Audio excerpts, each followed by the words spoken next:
Hello and welcome back to Lorcana Villain. My name is Baker and today I'm back with some more top 8 deck lists from pre-release weekend of post-rotation format since the introduction of Fabled. A huge thank you to everyone who supported the video that we released a couple of days ago. Also looking at release weekend, it was my first video in a while, so I was pretty nervous, so thank you so much to everyone that checked that out and interacted with it, liked it, left a comment. Super grateful, and we've got more data to look at. This is likely to be my last video of the week, unfortunately, just because I leave for Baltimore on Thursday. I'm going to be at the Ink Invitational this Saturday, well, this weekend, which I'm really excited for. If you are going, and then looking forward to seeing you, and if you're going, and there's a bit of an event on the Friday as well for people to come down to the location and hang out with other players, meet the casters, etc. And I will be there for the majority of that day as well. So do please let me know down below if I'm going to be seeing you at Ink. I'm really looking forward to it. I get back on Tuesday and I am likely to want to very quickly get out the coverage of the deck list from that event and then any other events over the weekend. Of course, it's also Charlie's Collectible Show happening on the same day, which is a fantastic event, so I'm looking forward to covering that. And towards the end of next week, I'm looking to do my first post-rotation podcast with a few guests on the channel to discuss the early weeks of the new meta. Today, we're going to be taking a look at a 73-player event that took place on the Saturday the 30th over in the States, hosted by The Encounter. This was a 10-case tournament, and I do believe that Dan of the Forbidden Mountain was the host for this event, which is really cool. So 73-player event, a nice chunk of data to take a look at. I'm also going to take the time to take a quick look at the Cardmarket page. A shout out to Cardmarket. Thank you for sponsoring the channel. And you'll notice I don't normally do this, but we need to address the elephant in the room, quite literally. Dumbo here, which is currently showing the one-day average price is €62.81, which translates to about £55, just over $70.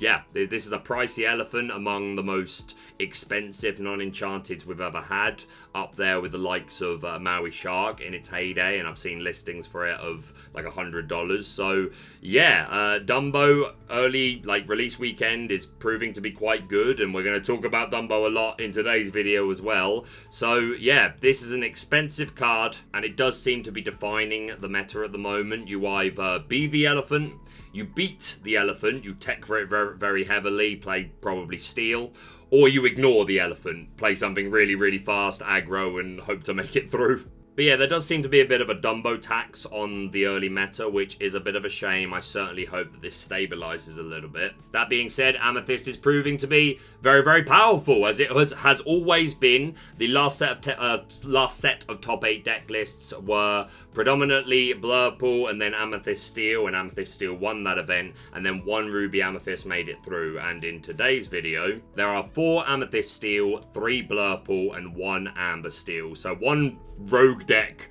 making it through top cut of both of these opening weekend events.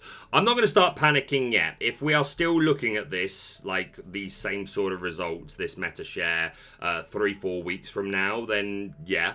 I think we need to remember that these decks are making up a huge amount of the room. It certainly was the case for the Southside Game event, and from what I've heard, this event was also very representative of that.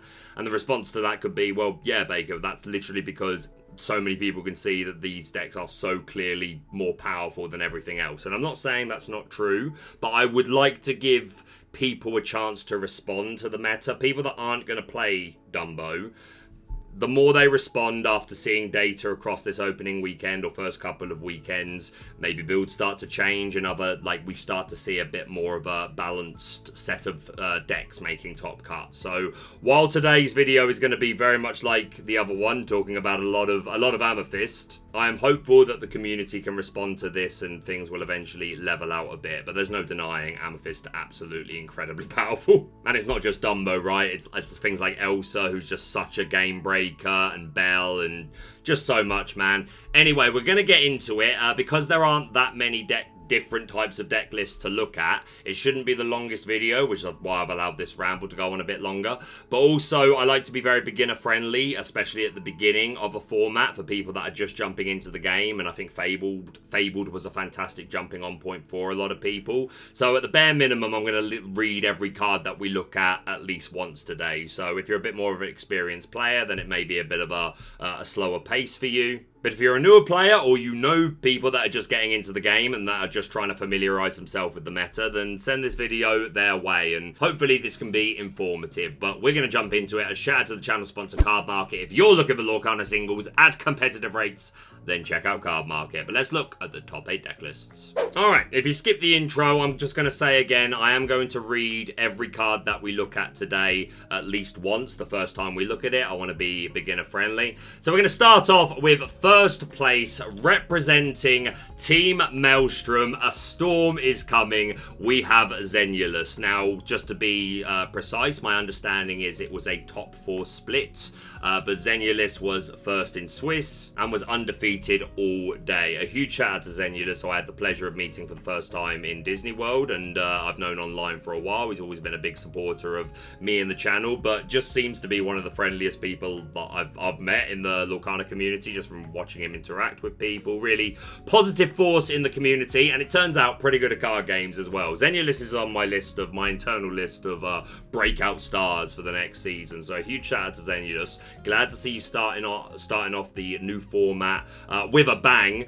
So let's break this down. We'll start off with, of course, the Dumbo, 9th Wonder of the Universe. He's a 4-cost Ingable, 3/3 quest for 1, evasive, and 2 abilities: breaking records, exert and pay 1 ink to draw a card and gain 1 lore, and making history. Your other characters get with evasive gain that same ability to be able to exert, pay 1, draw a card, gain 1 lore. Play this on curve, then you can't immediately activate this ability, even if you've already thrown down evasive characters, because of course these abilities require you to pay ink. But if you play this off curve from turn 5 onwards, preferably when you've got 6, 7, 8 ink and you can afford to do it with a couple of characters, and you're not necessarily giving up lore because lore is included. Sometimes you might use the ability on something like a genie who can quest for 2, but it's worth it just to get the extra cards in your hand, and at least you are gaining a lore, so you're staying in that race, whether it's staying ahead of your opponent, keeping up with your opponent, trying to catch up. So I've seen Dumbo referred to as a bit of a win more card, but that's not necessarily a bad thing, and I don't know if it's entirely accurate, because you can have these such like stalemate board states where no one has turned sideways, and you get this Dumbo down. You initiate turning things sideways and start getting advantage off of it, and make them respond to it, and maybe they have the tools to be able to respond in an efficient way. But you know, the better you are at the game, the more experienced, then you'll know when the time is to pull the trigger on something like this, and it just keeps you in the game concerning drawing cards. Obviously this is one of the better, well, Amethyst is clearly the best color for drawing cards, but we did lose a lot of our card draw, so Dumbo is a super nice inclusion for that reason. And yeah, it just seems to be an all-round solid card. So if you are the elephant, then you want to combine it with a lot of evasives, and we have plenty of evasives in here. We have, of course, the genie, who has evasive, and you draw a card when you play him as a 4-cost uningable, 2/4 quest for 2. Just a really solid card in the game. He's a little bit slow, but again, drawing cards is king. You're developing a character that is evasive, so it's tricky for your opponent to answer. The 4 willpower can be a little tricky if they're not built to be able to hit these numbers. Most people are, because we know how strong Genie is, and now most decks already needed to know how they were going to be taking care of Genies, right? So decks that are able to deal with a Genie can probably deal with the Dumbo, because they're already built to hit 4, but this is just like more characters that your opponent has to have an answer for. They can't, well, the hope is that they're not always going to have an answer. So he's a great evasive. We've got Iago, 4-cost inkable, 4/6 quest for 1, evasive, and the vanish keyword, which is a keyword given to all illusion characters. When chosen by an action, immediately banish them. So if you target this Iago with something like the Hypnotic Strength in the deck, which we'll get to in a moment, an action that targets fire the cannons, things like that, then damage irrespective, the illusion will always be banished. But there are less targeting actions in format at the moment, definitely compared to pre-rotation. And again, being able to hit 4 is super solid. Takes out Genie, takes out Dumbo. The 6 willpower, meaning that you're hoping for a 2 for 1 out of this. He's just a really annoying character. So Iago seems really, really solid. We have, of course, Elsa, one of the best cards in the game right now. She was very, very good last set. She's now like arguably broken. I don't actually think that's true. I saw someone say on Twitter recently, like, oh, Elsa could be banned. And I think the reply was something along the lines of, like, it's not that she needs to be banned, it's just like all the inks are starved at the moment. We just need more cards.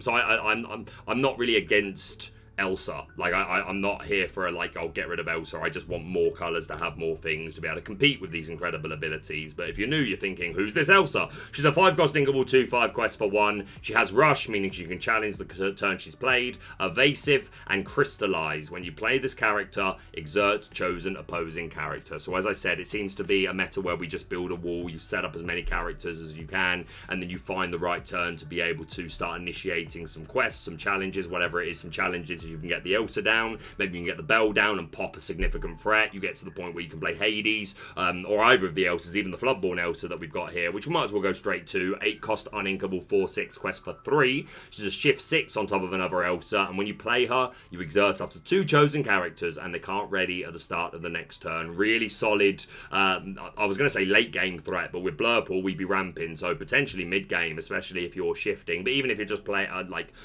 hard summoning her later on in the game, she's just a really solid character. She's going to turn your opponent's character sideways so that we can start initiating some challenges, or we just then can start questing because they're stuck turned sideways. They can't challenge, they can't quest, and Elsa in and of herself, a 4/6 quest for 3 is absolutely huge. And our final evasive, we have TikTok, Ever-Present Pursuer. Let's go. 6-cost inkable 4/7 quest for 1 and evasive. So talked about this card the other day when we were looking at SSG. Kendall Burdett, who played Blurple, wasn't able to get Dumbos, so was playing a few cards in replacement, but the 2 copies of TikTok that Kendall were playing were not a replacement to Dumbo. I think that his replacements were, I can't remember the name, it's an evasive 4-cost 3/4, and a couple of copies of Vision of the Future. So the TikToks seem to have pride of place, and they have pride of place here in Zenulus's deck, even with the Dumbo, and it makes all the sense to me. This is like in a heavy evasive meta, this card is just super solid as a 4/7 with evasives, like hitting that magic number of 4. 7 willpower is super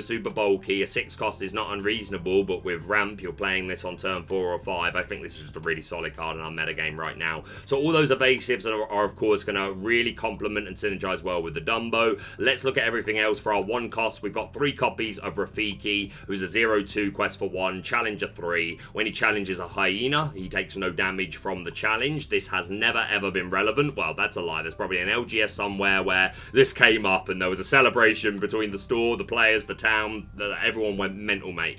But largely, this is not relevant to our metagame, but just the fact that this character can hit for 3 is very, very good. It is keeping a lot of characters out of meta, to be honest, that a lot of players are really putting value on this stat line. If not this, then you're seeing Captain Hook, who we'll probably get to in one of the Steel deck lists. 3's a nice number in and of itself, but we can boost it courtesy of things like Hypnotic Strength, which is a 2-cost inkable action. You draw a card and chosen character gets you Challenger 2. So this Rafiki is now Challenger 5, hitting for 5, which can take out a Rhino, a Daisy Duck, and just a lot of characters in general. So these low-cost characters can really provide a lot of value. And we've got 3 copies of Basil, who's a 1-cost 2, 1 quest for 1 with support. This support really, really good at the moment, being able to, again, you can boost just your Rafiki to be able to take out a Rhino or a Daisy Duck, something like that. But there's tons of Mathix in that this is going to be able to provide, giving it to Elsa so she can exert the Dumbo or the Genie and then give her support and she's immediately taking it out. Also, being able to hit 6 is pretty relevant, because obviously you're seeing a lot of cards like Elsa, who we just looked at, and Hades, who we'll get to in a moment. There's even a couple of Baymaxes in here.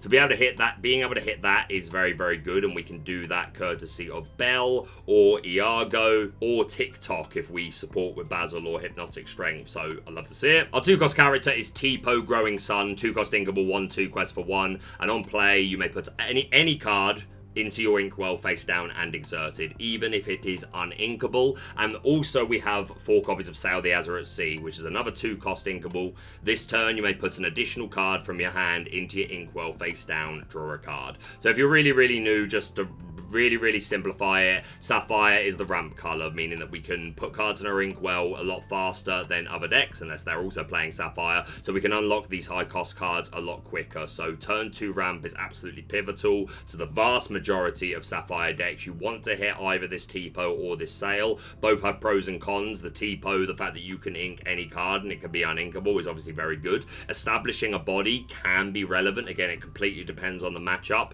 Against aggro, sometimes you're going to want to develop the body. Sail the Azure at Sea, obviously you get to draw a card, so the card replaces itself straight away, which is huge, so you're not depleting your hand as quickly as you do with something like T-Po. But with Sail, the extra card you ink does need to be inkable, but that's not the worst thing in the world, to be honest. Sail is usually the preference, but there are times when you're going to value a body, but just turn 2 ramp is super, super important. We do also have 4 copies of A Vision of the Future. Look at the top 5 cards of your deck, put 1 into your hand, the rest at the bottom of your deck in any order. If you're playing this, if you're playing this on turn 2, something went wrong. If a Sapphire player plays this on turn 2, then their starting hand was not good the majority of the time. But mid to late game, this is super solid. Help you find the exact piece that you need, the removal, a high questing character, and Elsa, like just being able to hopefully cherry pick. I say cherry pick, it needs to be in the top 5 cards, but that's a significant dig. And again, we build our decks with high counts of things for consistency. So, and like as we're getting through the game, drawing lots of cards, like we're hoping that the odds are in our favor, and there's going to be one of those 5 cards, which is something that we can use to develop a good board state, push for game, whatever it might be.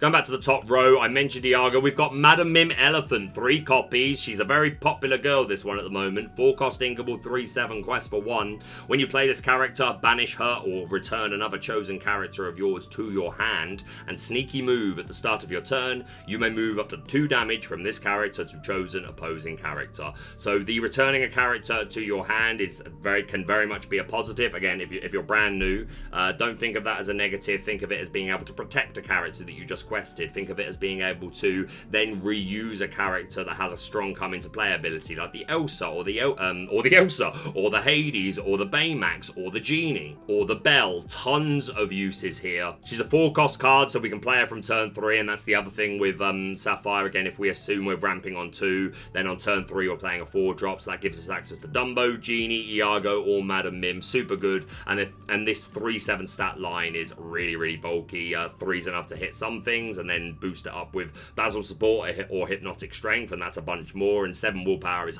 very tough to take out. And if they try, they have to deal with it in 1, really, because if they try putting a little bit of damage on it, then you use the secondary ability to move the damage counters. Or you can set that damage up yourself and then say, okay, now answer my elephant, or I'm going to start flinging some dingers. So I'm a big fan of Madam Mim Elephant at the moment, and I'm also a huge fan of Belle, Accomplished Mystic, 5 cost inkable, 4/4 quest for 2. Shift 3, irrelevant in this deck, and enhanced healing. When you play this character, move up to 3 damage counters from chosen character to chosen opposing character. Why did this seem just pretty good in last set, and now set it's just bonkers right now, being able to move 3 damage? Bag gold, Michael. Yeah, this is big. Again, we've got some big bodies here. Genie, Iago, the Elephant, both Elsas, the TikTok. We're like lots of big pools of willpower that we can absolutely take advantage of here. Again, if they try and do chip damage a bit at a time, then you're going to punish them for it, or we can set the damage up ourselves with a challenge, and then Belle comes out, and it's just it's one of the best tempo swing turns that you can have. So solid Belle. We've looked at Elsa. Let's look at Baymax, Armored Companion, 5 cost inkable, 2/6 quest for 2, and the treatment is working. I'm glad. When you play this character and whenever he quests, you may remove up to 2 damage from another chosen character of yours. Gain 1 lore for each 1 damage removed this way. This is really cool, and I saw a post on Twitter by Zenulus saying that this Baymax gained him like 30 lore over the weekend and like was super solid. So he's very high, this Baymax. And again, I just talked about the wide pools of willpower that a lot of our characters have that we can take advantage of with Belle. Baymax can absolutely take advantage of that as well, healing them up, and then it's just more lore burst, right? And ever since we lost goats, there's less assurance that a purple deck is going to have lore burst. The Amethyst Steel decks might still be running things like White Rose, and there are a couple, but there's not a lot of lore burst in this deck. I imagine by the time you get to turn 3, 4, 5, this isn't something that people are going to see coming. Zenulus, if you're watching this, were there many times in your run where you put this down and your opponent was very evidently surprised to see it, and they weren't tracking it. Because I probably wouldn't be tracking it, so I think this is a really solid addition, and maybe a chance for people to use those promo cards. You'd love to see it. And of course, the card we keep referring to, but I'm yet to read, so if you're a newcomer, sorry. We've got Hades Infernal Schemer. Look at this, man. This card is broken at the moment. I'm sorry. 7 cost uninkable, 3/6 quest for 2. And is there a downside to this? When you play this character, you may put chosen opposing character into their player's inkwell face down. So yes, you are giving them ink. More often than not, you're not going to care. It's completely irrelevant. You are just popping a thing, just removing a character as long as it doesn't have ward, but plenty of decks not running ward. Like, there's plenty of food for this Hades, and then you're establishing a 3/6 body with 2 lore.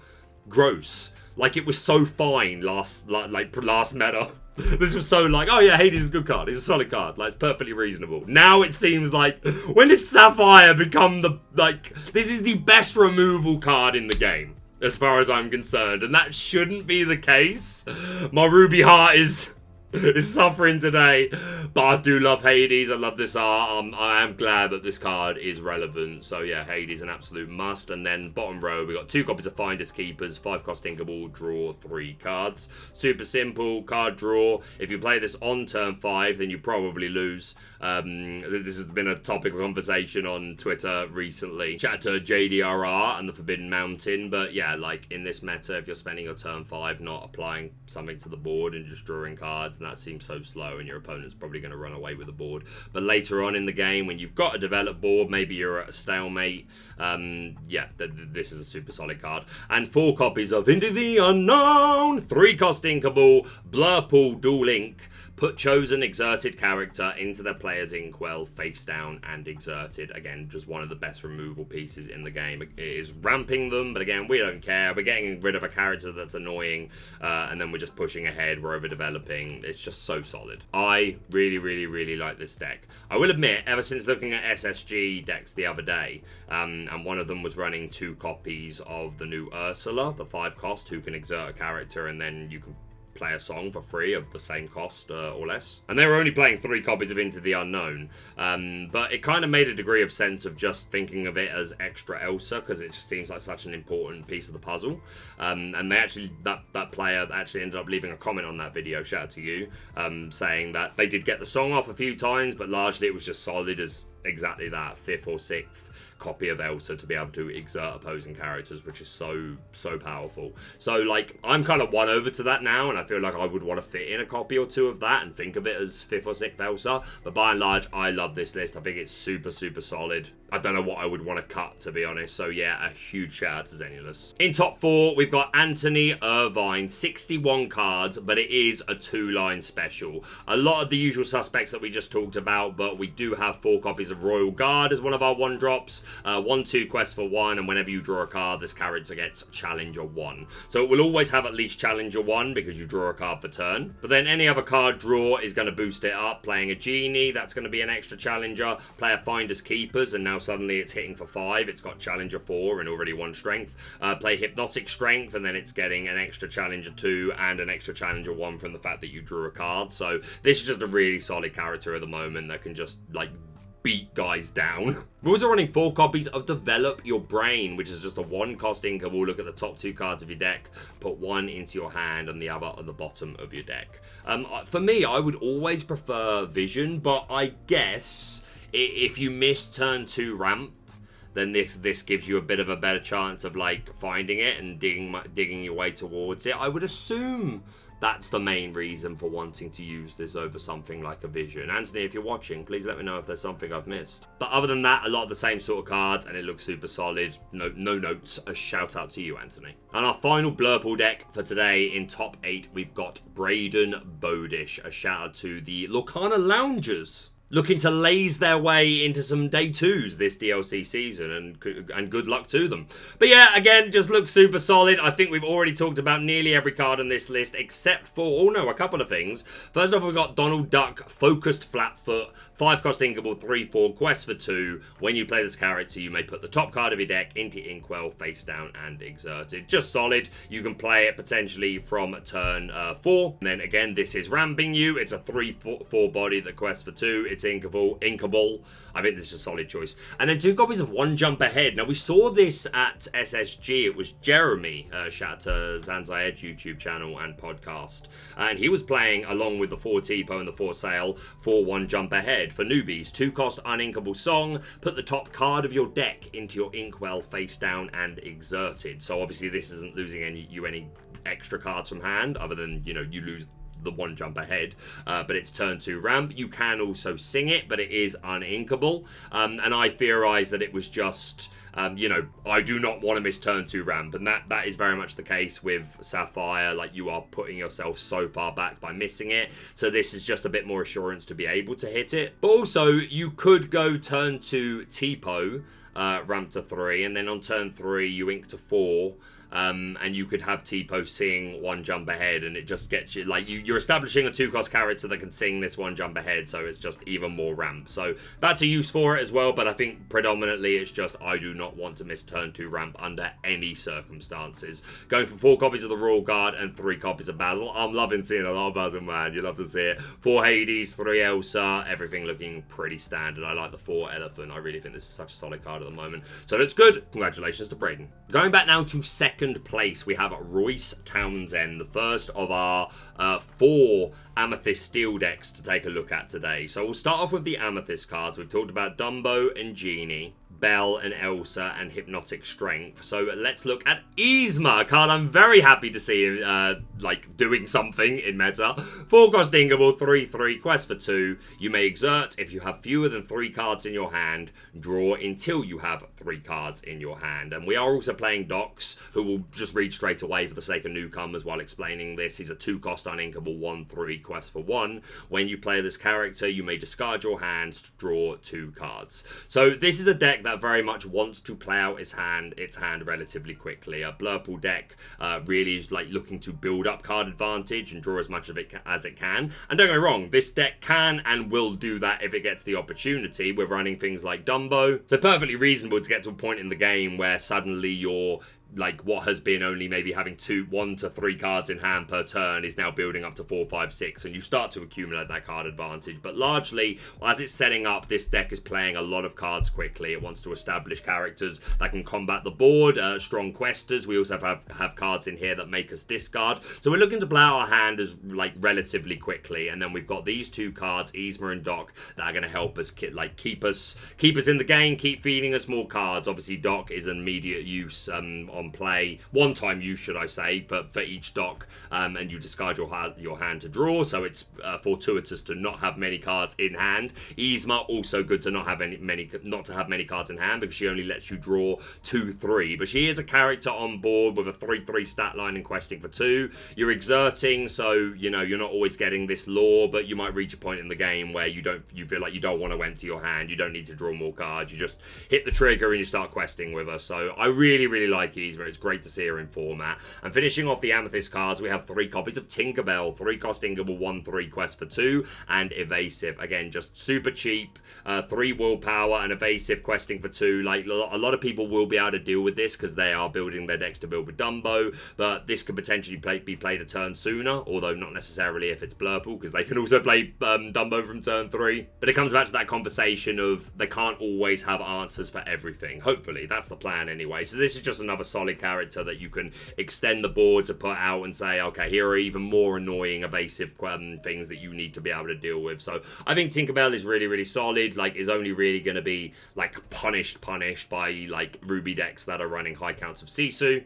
Like, this is your prime Sisu target in this deck a lot of the time. But yeah, I like Tinkerbell. And then we have a Dual Link Giant Cobra. 3-cost inkable, 4/4, quest for 1. That vanish keyword that we talked about earlier. And when you play this character, you may choose and discard a card to gain 2 lore. So just uninteractive lore game. We're not running any white roses in here. This is our only uninteractive lore game, but that's all you need. It's 2 lore. It's also helping us like decrease our hand size for sake of Yzma's and Docs. He's really cheap. It's a 4/4 body. Giant Cobra is just such a solid card right now. And then onto our steel cards. For the 1-drops, we've got 4 copies of Captain Hook, 1/2, quest for 1, and Challenger 2. We talked about Rafiki earlier, and this just being able to hit 3 is super solid, and this deck is also playing Hypnotic Strength to be able to boost that 3 to a 5. Plus, this deck deck is running other ways of doing chip damage, so maybe in combination with this 3 from Hook, it's enough to take something out. So just a really solid character at the moment. And 3 copies of Happy, who is a 2/1 quest for 1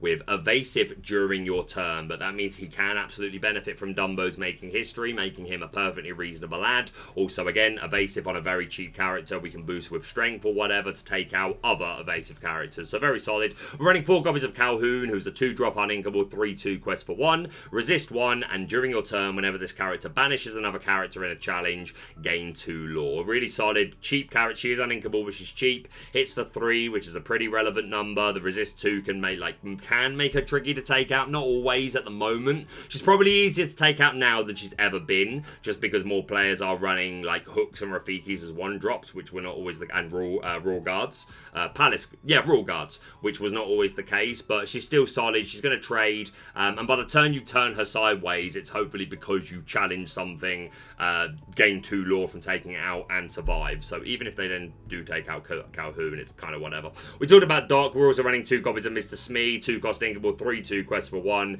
gains evasive during your turn. So also benefits from Dumbo. There are Mr. Smee steadfast mates, and there are Jafar Royal Viziers. That's the next poll on the channel, but let me know in the comments. Are you a Jafar Royal Vizier, or are you a Mr. Smee steadfast mate? Going on to one of the best cards in our current meta, considering the elephant, we've got Genie Satisfied Dragon, 3-cost inkable, 3/4 quest for 1. During your turn, this character gains evasive. Again, good for Dumbo and taking out Dumbos. This man is a Dumbo banisher, a banisher. I'm just making stuff up at this point, but he's very, very powerful is the point.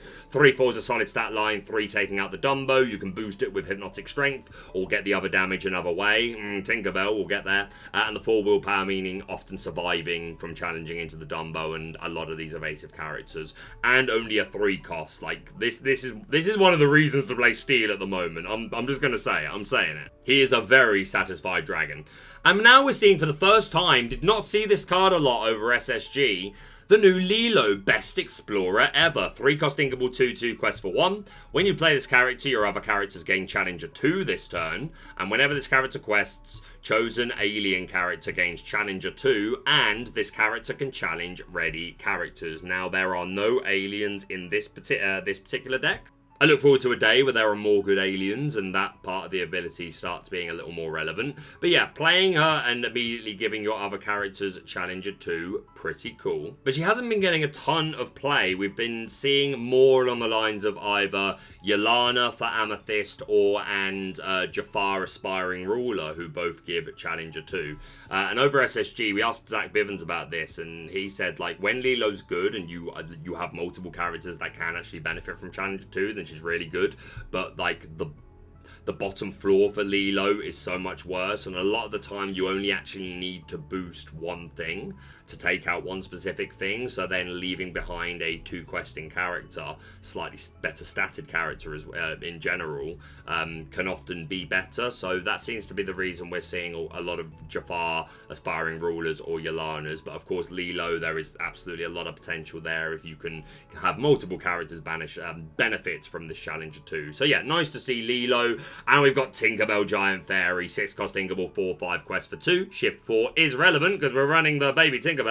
Rock the Boat. When you play this character, deal 1 damage to each opposing character. And Puny Pirates. During your turn, whenever this character banishes another character in a challenge, you may deal 2 damage to chosen opposing character. Really solid. We can shift this and like start breaking boards really early.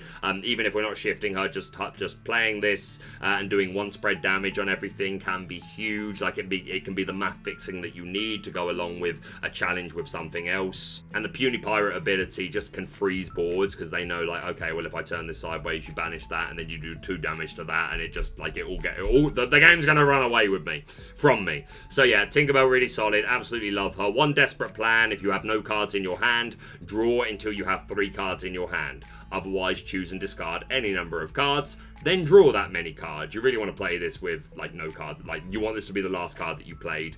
Kind of a 5th dock, if you think of it in that respect. And then 4 strength for a Raging Fire, 3 cost Inkable Song, deal damage to chosen character equal to the number of characters you have in play. Really solid. It's inkable. It can be sung. If you build up that, we build that wall, then you get this up to 3, 4, 5 strength, and then we take out the opposing character that is the most annoying for when we want to initiate combat or quests.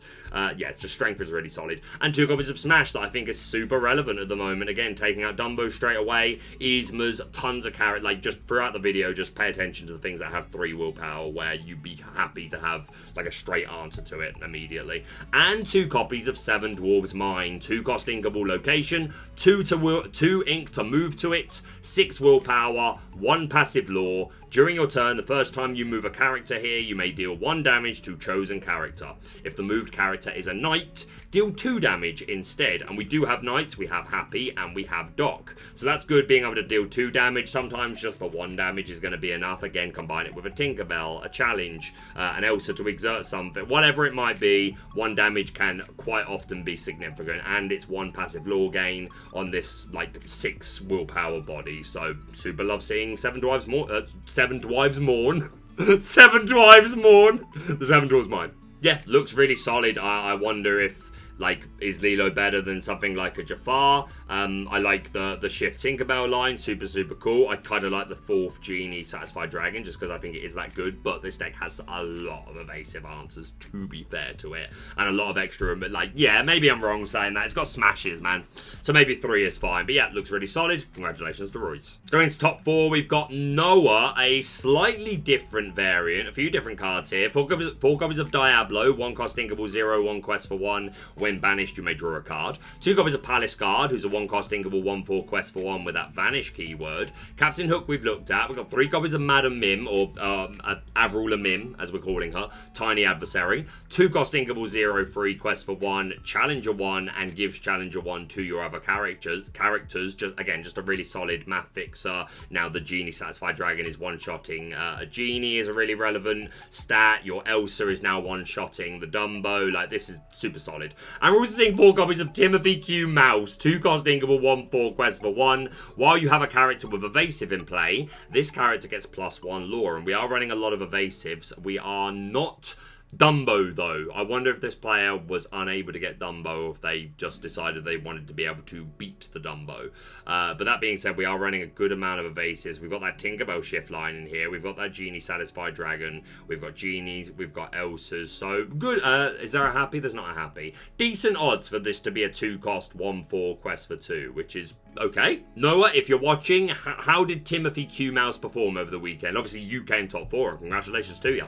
But how was Timothy? How was Timothy? How was the mouse? I need to know. We got Calhoun's, Docs, Cobras, Lawrence, 4 copies, 3 cost inkable 0, 4 quest for 2. And while he has no damage, he gets +4 strength. And again, we have damage movers in here like the Bell. And another damage mover, we're running 2 copies of Panic, 4 cost inkable 2, 3 quest for 2. On play, you can move 2 damage counters from chosen character to chosen opposing character. This is reasonable, Bell. I said earlier, like, wow, why does this 3 damage from move from Bell seem like too good at the moment? Panic is reasonable, Bell. Yeah, I like this. Again, like, this ability is super relevant, and we got a lot of big bodies. We got the Cobras, we got Timothy Q Mouse, we got Palace Guard with that 4 willpower, Lawrence. Like, yeah, you're going to find plenty of time to take advantage of this. And again, people don't want to turn sideways, so this is another way that you can interact with opposing characters. So I like raising the count. I wonder if it's better to have a split as opposed to just Max Bell and some Panics. I don't know, but I do like it. 4 copies of Lilo in here, so a couple of Lilo believers over this weekend. So maybe maybe SSG gave me a false idea, and she is still very popular, very good. Just didn't really make an impact that particular day. But we've talked about nearly everything else. Looks good. Congratulations to Noah. In top 8, we've got Sean. Very similar deck list to the one that we just looked at. We've got 3 Bell and 2 Panic. Found room for the Madam Mim Elephant. Found room for 4 copies of Yzma, 4 Strength and 2 Smash. smash. We've got those 4 genies in here. 4 Kuzgos. When this character is banished, you may draw a card. He's a 2-cost inkable 1/2 quest for 1. Really solid.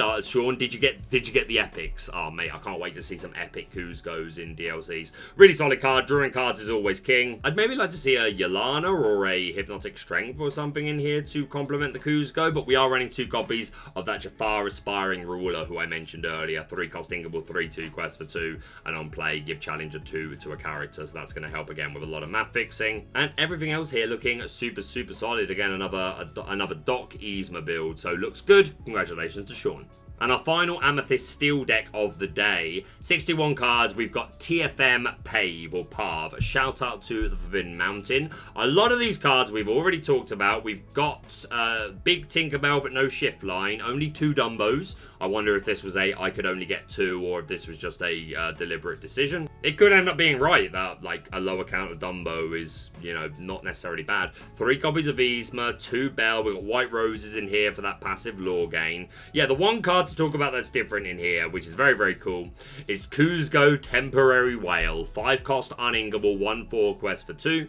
Once during your turn, whenever a card is put into your inkwell, you may return chosen character, item, or location with cost 2 or less to their player's hand. Then that player draws a card. Are there many items or locations of 2 cost or less in format at the moment? Not that I've seen much that I can think of. The Magic Feather, I saw a couple of copies of SSG. That is I think that's a 2 cost. Yeah, it is a 2 cost, so that's cool. And to be fair, like, there are significant 1 and 2 drops. Like, you just look at this deck alone. But again, this is 5-cost uninkable. I'm not huge on this card, to be honest. But the best use of it in this deck is obviously the fact that you can bounce Doc back to hand. And again, even if you're bouncing anything, like go on a quest with one of your 1 or 2 drops and then ink and bounce it back to your hand to draw an extra card. It's more card draw. It's super cool to see.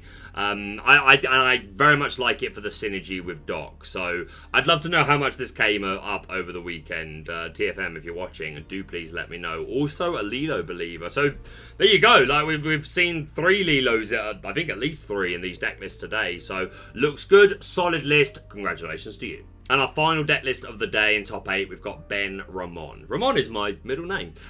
We were at about 50 minutes, so I'm not going to read out every single card here just for the sake of time. We will look to do a full read every card of Amber Steel in a future video. I'm sure it will come up again, but we'll of course give it a look over. We'll start with the Steel stuff. 4 Captain Hook in here, also 3 copies of Mulan. On play, you draw a card, discard a card. Again, just getting to the pieces that you need, filtering through. It's just a solid card. We've got Docs in here, 3 copies of Nala, 2-cost uninkable 0/2 quest for 2, and while she has no damage, she gets +1 lore and resist 1. This is a card we've seen quite a lot, but I'm not as high on her while we're in a high Captain Hook / Rafiki meta. Again, this is just an aggro deck. It's just looking to go fast and present as many potential problems as possible, so it's still obviously contributing towards the deck wants to do. It's a 2-drop that you can play for free with Lady, and again, if you can get the Tiana down, then that can certainly help. So Nala solid. We've got a couple of copies of Calhoun in here. On play, you can discard a card to give chosen opposing character -3 strength, and again, discarding cards